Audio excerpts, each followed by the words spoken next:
மனித காற்றே பேசாயோ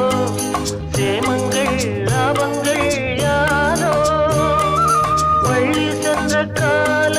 பாதைகளே பாலங்கள் மாடங்கள் புரண்டு ஓடும் நதிமகள் இரண்டு கரையும் கவிதைகள் தனித்த காலம் வளர்த்த இடங்களே இளமை நினைவை இசைக்கும் தெருக்கள் அள்ளித்தந்த பூமி அன்னை